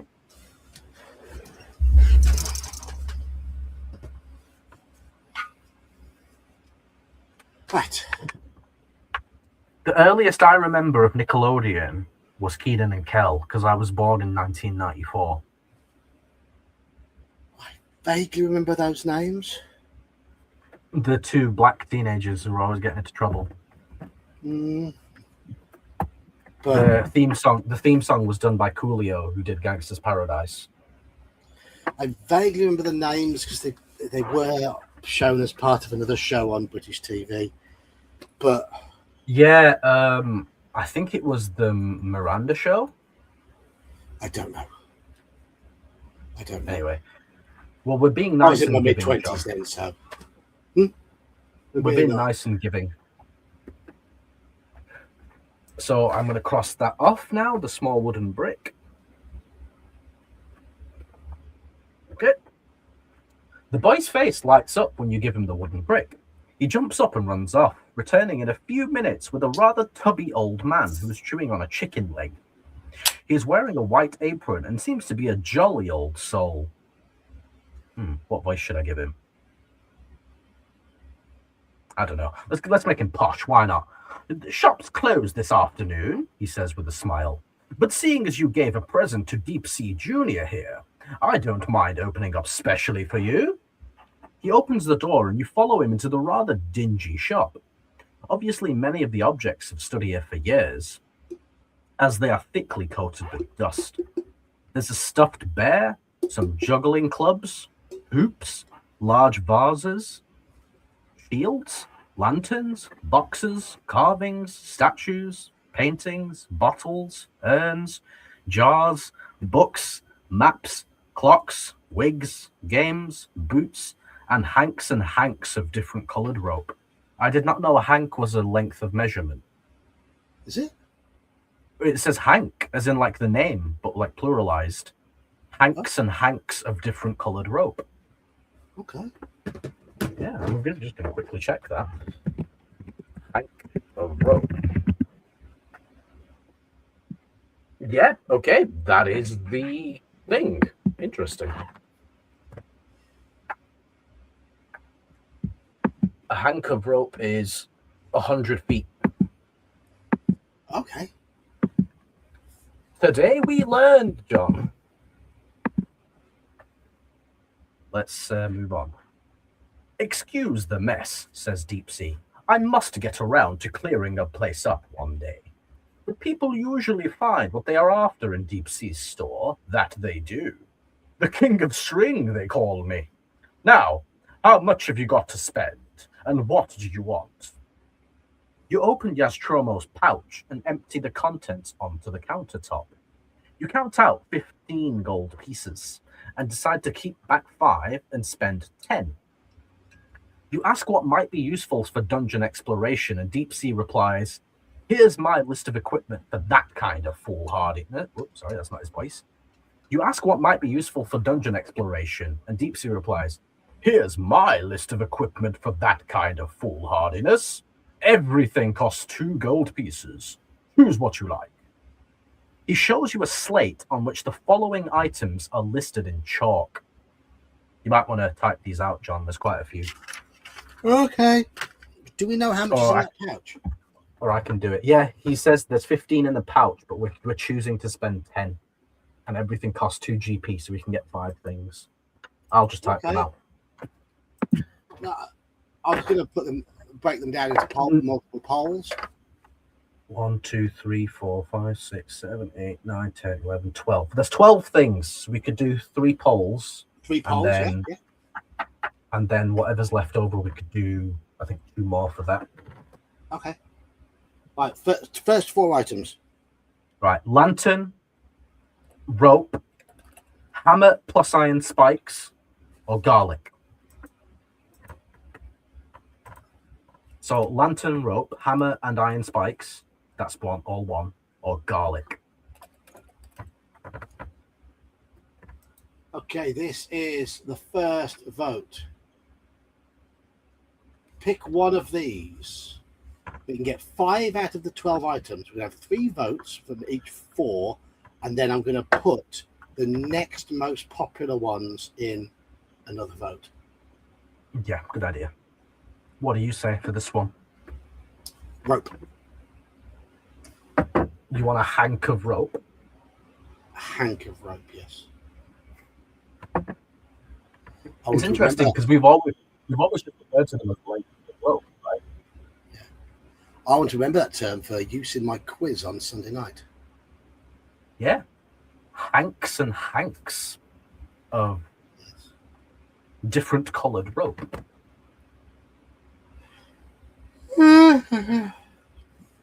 Very interesting.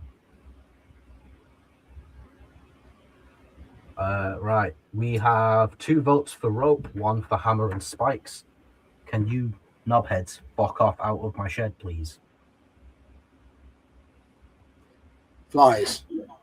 Yeah, they love the light, don't they?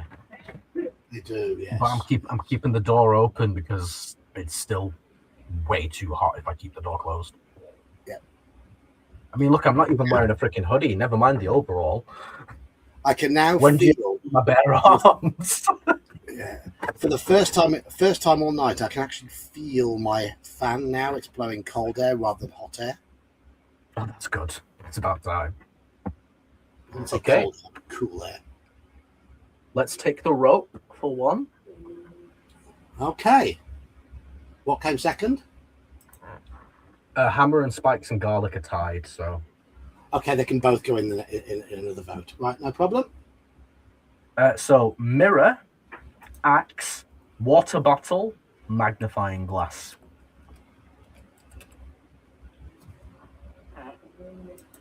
Mirror, axe, water bottle, magnifying glass.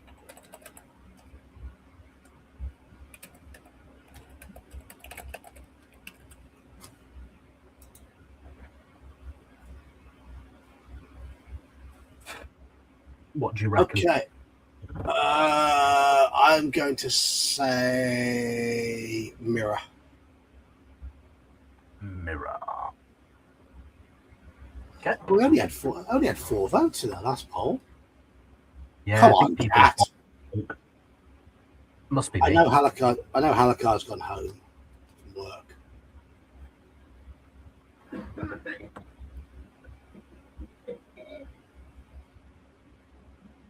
Is that somebody coughing their guts up near you? I'm surprised you could hear that. That's my brother in his shed. Ah. Wow. Do I have background noise cancellation on? I'm just going to check. Yeah, I do. Okay, 2 mirror, 1 axe. You must ask him a question.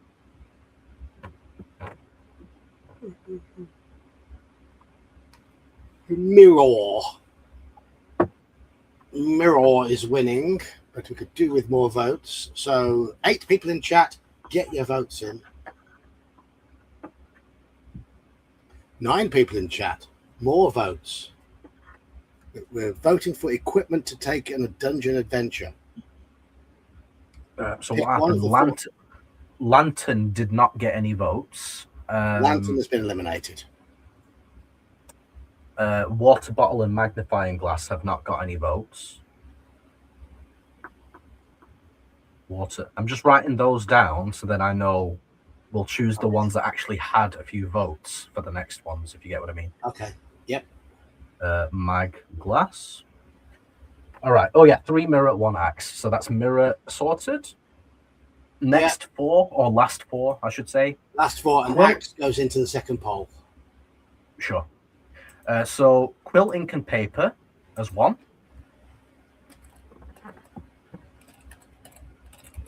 Yeah. Silver dagger. Yeah.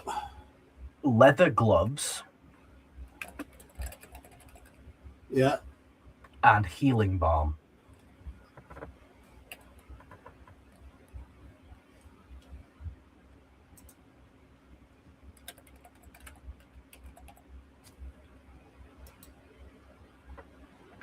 So I'm going to say silver dagger. Okay.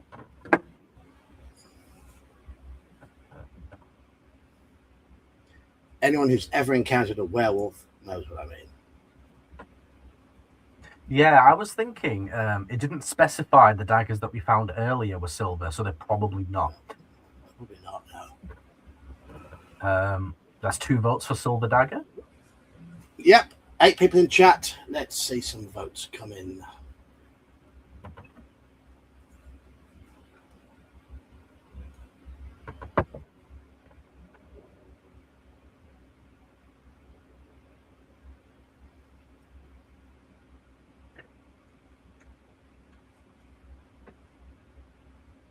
I just realized quill, ink, and paper could technically be shortened to quip. Yes, it could. Yeah. I'm glad it wasn't quill, ink, and magnifying glass.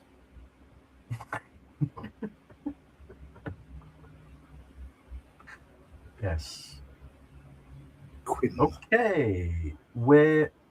That's 3 votes for Silver Dagger. I think that's fair enough. We'll take the Silver Dagger. Silver Dagger. Yep.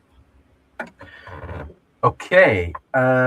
And then Quip, Leather Gloves, and Healing Balm didn't get any. So Quip, Healing, and Gloves. Right. So we need. So we've got 3. We've ruled out 6, which means we've got 3 left. Axe. So yeah, axe. Yeah. Garlic. Yeah. And hammer plus iron spikes.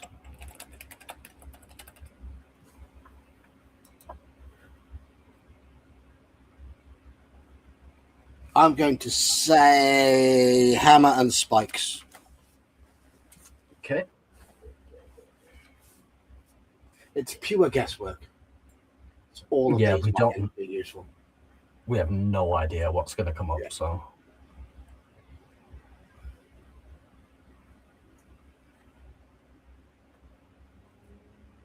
50-50. One axe, one hammer, and spikes. Or should I just say we take the axe and the hammer and spikes?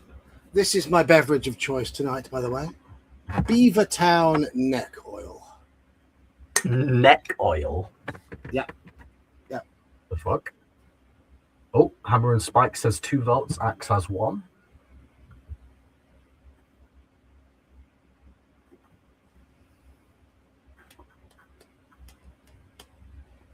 Hammer and iron spikes. And then shall I take the axe as the last one then, yeah?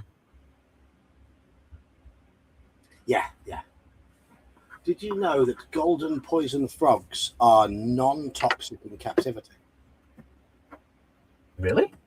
Because their toxins are generated by their food source in the wild. I did not know that. Yeah. That's interesting. Okay, so we have bought the rope, the mirror, the silver dagger, the axe, and the hammer and iron spikes. You choose 5 items and hand over 10 gold pieces to Deep Sea. He thanks you for your custom, and you leave the store with directions on how to find Zoot Zimmer. Enter 309. This is 116. I'm just going to mark this as the shop. Yes. And then we're moving to 309.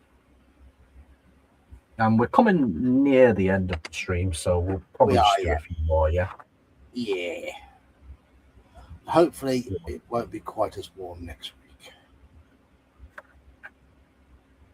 Okay, interesting. Right, yeah, this is a bit of a long one, but you find Hobnail Street without much difficulty. Your knock on the door of number 36 is answered by a tall, thin man whose ears are slightly pointed and who is wearing bright red trousers. "Hello," he says in a slow, calm voice. "My name is Zoot Zimmer, and you must be the person who wants to get to Firetop Mountain in a hurry. I can see by your expression that you are wondering how I know that. Well, I heard you talking to Yastrobo. I've got rather good hearing, you see. I'm a half-elf. Please come in." You follow Zoot into his house, the rooms of which are decorated to resemble a forest. All the walls have trees, bushes, plants, small animals, and insects painted all over them from floor to ceiling, and all in incredible detail, giving a very realistic effect. "It's the elf in me," laughs Zoot. "My mother was from the Vale of Willow. She lived with me here until she died of the plague. The decorations made her feel at home. She never did like living in a town." His face suddenly loses its happiness, and a deep frown takes over. "Would you like some of my special herbal tea before we set off?" Zoot asks. Now, I'm just going to say, right, his name is Zoot, and he's offering you herbal tea. Yeah. If you would like some tea to drink, turn to 213. If you prefer to decline his offer and demand that you set off immediately, turn to 161. Sorry, 361. Not that it matters. So, would we like some tea, or are we setting off immediately? I say, look, I'm English. What do you think? Cup of tea, love. Cup of jar. Cup of tea. Yeah, good old cuppa. You know, I mean, you've met me. You know how much I like me tea. Aye. With your oat milk. Yep. So you said tea. Someone else said tea. Someone Breakfast else said no tea. half a sugar and a splash of oat milk. That's what I got used to. Twinings. I have to have decaf tea now, so I do like Twinings is fantastic. But at the moment, do they do a decaf English breakfast? I don't know, but I'll find out. I've tried different brands of decaf tea and got used to it. But my tea of choice is quite a fairly strong breakfast tea. I used to have one sugar down to half a sugar because oat milk has got a natural sweetness to it. It does. My family drinks Yorkshire tea. Yes, Yorkshire tea is good. I used to drink PG Tips, but then it made sense that, like, you know, the rest of the family drank Yorkshire tea. I thought I might as well just, yeah. Yep. And then my brother, I don't know if he still does, but sometimes he drinks Yorkshire Gold. That's like the proper good shit, that is. All right, we got 3 people saying tea, 1 person saying no tea. No tea.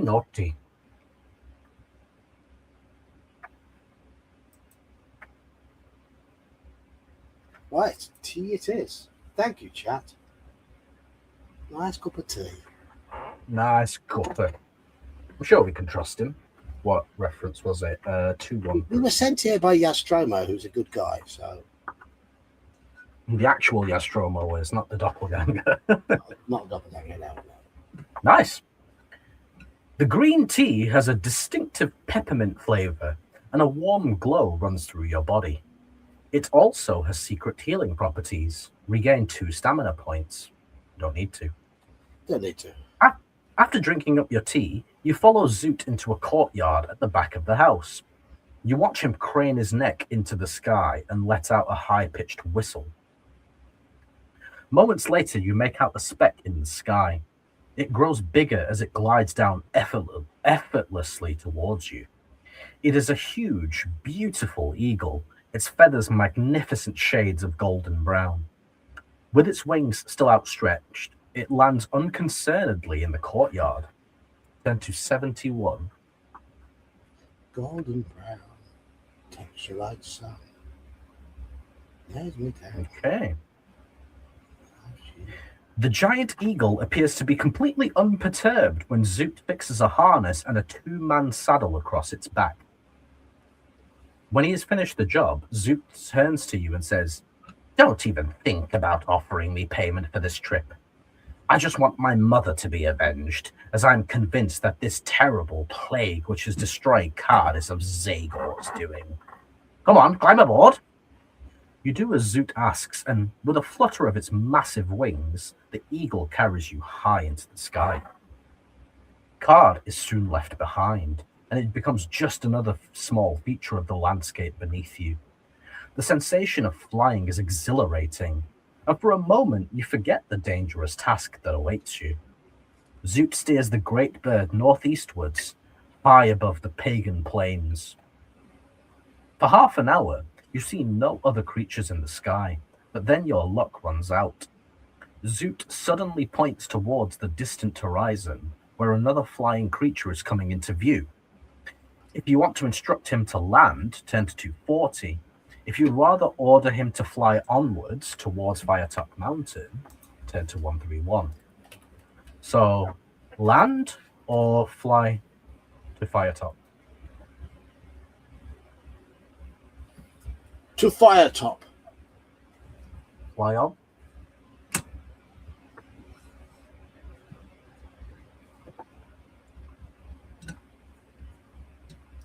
I think either this one or the next one will be a good place to call it.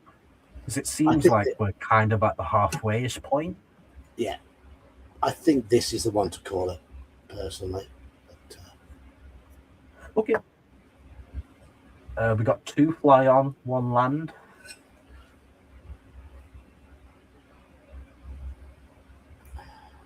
So we'll make sure the vote has a decision, and we'll leave everybody in suspenders.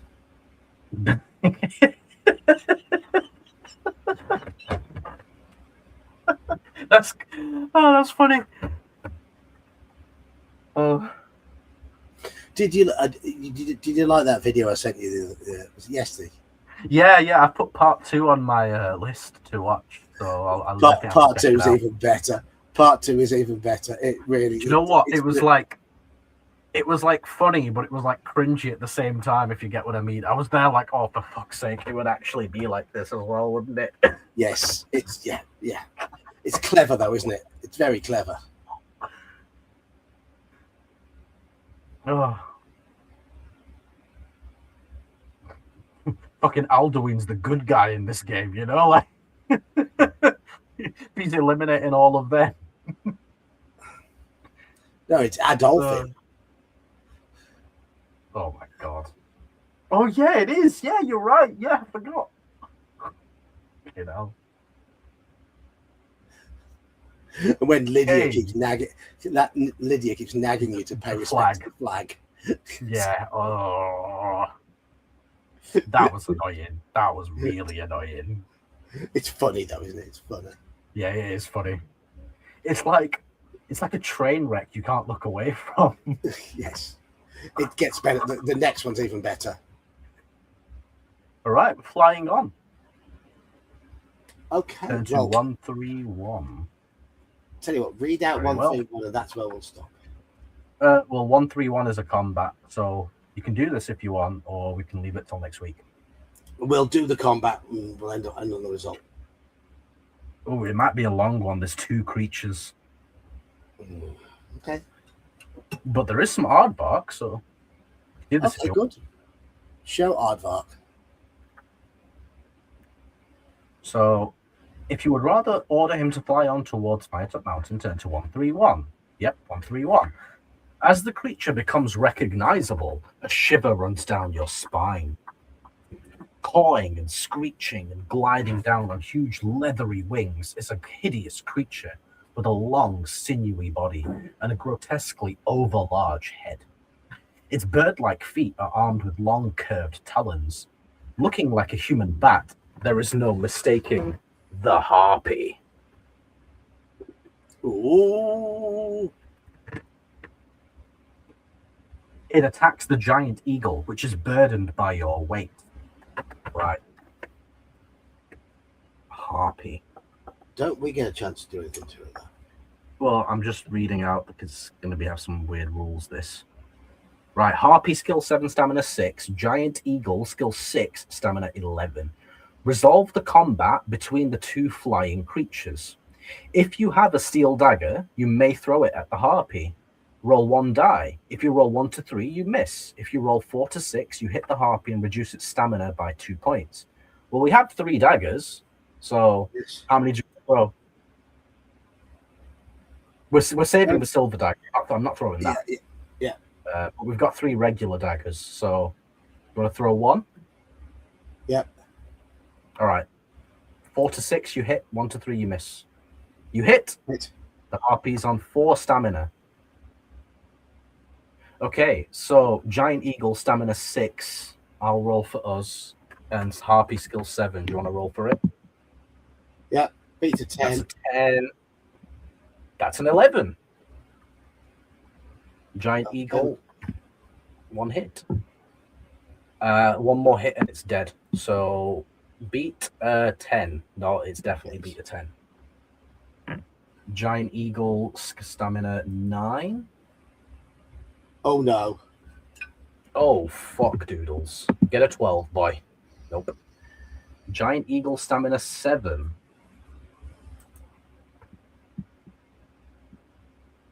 That's a 15. That's not good enough. Giant Eagle, stamina 5. Jesus Christ. Oh my god. Giant Eagle, stamina 3. That's better. Right. Come on. Yes! We do Okay, well. Harpy's dead. If the Harpy wins the combat against the Giant Eagle, you will fall to your death. If the Giant Eagle wins, turn to 166. Phew. That's So what now we'll end it. we've thrown one dagger. Yeah. Dagger times Write down, 2. write down 166. And that's where we're starting. Yeah. Whew. That was, yeah, there's another long one afterwards. So yeah, good point. Yeah. Good point to finish. Right. I've had a long old day, very, very hot in the shop. Sleep has been hard to come by, and I've had just the right amount of beers to help me just put my head on the pillow and go because my work shift. My work shift tomorrow is only 3.5 hours, 3 o'clock till 6:30. So I can sleep in to my heart's content. Yeah, it's not I don't know who Erica. I'm going to Google Erica Kirk because I have no idea who she is. Is she safe to Google? I'm guessing this is a Harpy reference. Probably.